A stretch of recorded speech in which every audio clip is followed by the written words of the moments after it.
Hello, ഞാൻ ലിബിൻ. അപ്പൊ ഞാൻ ഇന്നലെ സ്വിഗ്ഗിയിൽ ജോലി ചെയ്ത്, അതായത് ഇന്നലെ തിങ്കളാഴ്ചയാണ് സ്വിഗ്ഗിയിൽ വീക്ക് സ്റ്റാർട്ട് ചെയ്തത്. അപ്പൊ അതുകൊണ്ട് തന്നെ ഇന്നലെ ഇറങ്ങി ഏകദേശം ഒരു 8 മണിക്കൂറിന്റെ അടുത്ത് ജോലി ചെയ്തു. ഈ പറഞ്ഞ പോലെ 1140 രൂപ. കാരണം 1140 രൂപ ഒരു ദിവസത്തിന് 1000 വീതം അടിക്കണം എന്നുള്ള ഒരു ആഗ്രഹമാണ്. അപ്പൊ അതനുസരിച്ച് നമ്മൾ ജോലി ചെയ്യും. പക്ഷെ ഇന്നലെ 8 മണിക്കൂർ പോലും കഴിഞ്ഞില്ല. കാരണം 7:51 എന്നുള്ളതാണ് ഞാനത് എടുത്തരാം.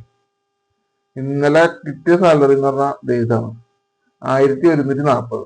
16 ഫെബ്രുവരി തിങ്കളാഴ്ച 16 അതിൽ 15 രൂപ ടിപ്പ് തന്നുണ്ട്. അത് ആരോ ടിപ്പിട്ടാ. ടിപ്പൊന്നും നമ്മൾ അന്വേഷിക്കാറൊന്നുമില്ല. അത് വേണമെങ്കിൽ ഇടാം, വേണമെങ്കിൽ വേണ്ട, കുഴപ്പമൊന്നുമില്ല.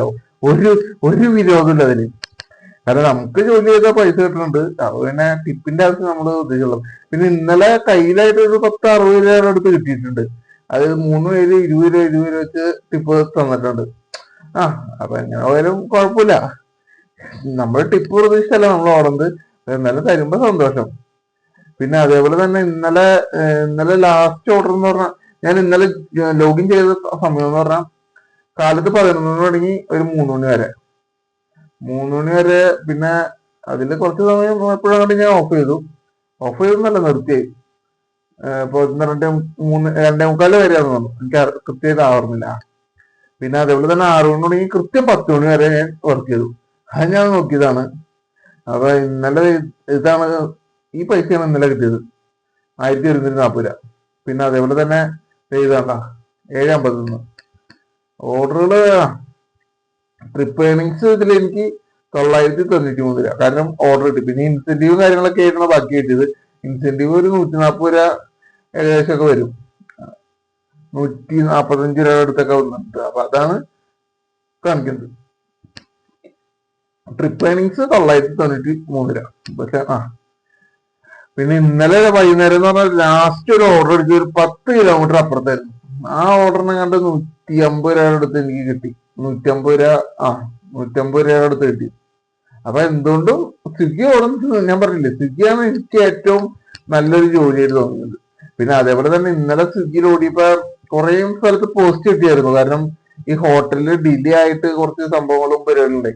അങ്ങനെയൊക്കെ വരുമ്പോ നമ്മളെ മൈൻഡ് പോവും. പക്ഷെ ഈ അതൊക്കെ ഈ ജോലിയുടെ ഒരു ഭാഗമായിട്ടാണ് ഞാൻ കാണുന്നത്. കാരണം ഈ പല റെസ്റ്റോറന്റിൽ ചെല്ലുമ്പോൾ ഭയങ്കര തിരക്കായിരിക്കും. അവര് ഈ റെസ്റ്റോറന്റ് പറഞ്ഞാൽ അവിടെ വരുന്ന കസ്റ്റമേഴ്സിനാണ് ആദ്യം കൊടുക്കാൻ നോക്കുള്ളൂ. അത് കഴിഞ്ഞിട്ട് നമുക്ക് തരുള്ളൂ.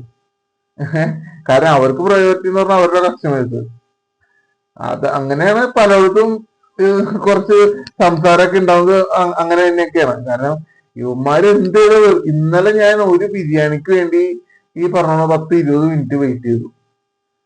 ബിരിയാണി എന്ന് പറഞ്ഞാൽ അവിടെ ഓൾറെഡി കുക്കായ സാധനമാണ്, പാക്ക് ചെയ്ത് തരേണ്ട കാര്യമുള്ളൂ. പക്ഷെ ഇവര് കസ്റ്റമേഴ്സ് അവിടെ വന്നിരിക്കുന്ന കസ്റ്റമേഴ്സിന് കൊടുത്തിട്ട് നമുക്ക് തരുള്ളൂ.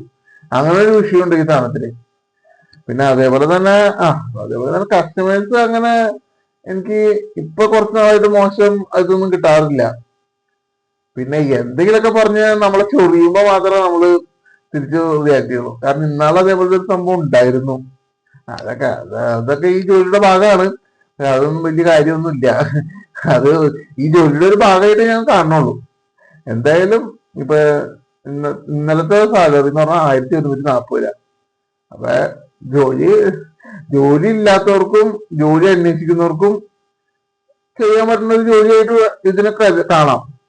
കാരണം ഞാൻ പറഞ്ഞില്ലേ, ഇപ്പൊ കഴിഞ്ഞ ആഴ്ചയുള്ള എൻ്റെ അടുത്ത് ആരുടെ ചോദിച്ചായിരുന്നു ജോലിയൊന്നും ഇല്ല, ജോലി കണ്ടുപിടിക്കണമെന്ന്. ഒരു ബൈക്കോ ഒരു മൊബൈലോ ഉണ്ടെങ്കിൽ എല്ലാവർക്കും ചെയ്യാവുന്ന ഒരു ജോലിയാണ് സ്വിഗ്ഗി. അപ്പൊ ജോലിയൊന്നും ഇല്ലാത്തവര് എത്രയും പെട്ടെന്ന് സ്വിഗ്ഗിയിൽ കയറാൻ സമ്പാദിക്കാൻ തുടങ്ങാം. ഇത്രയും പറയാനുള്ളൂ. അപ്പൊ ശരി, ഞാൻ ഇത് തന്നെ വീണ്ടും വീണ്ടും വന്നോണ്ടിരിക്കല്ല. അപ്പൊ ഓക്കെ. അപ്പൊ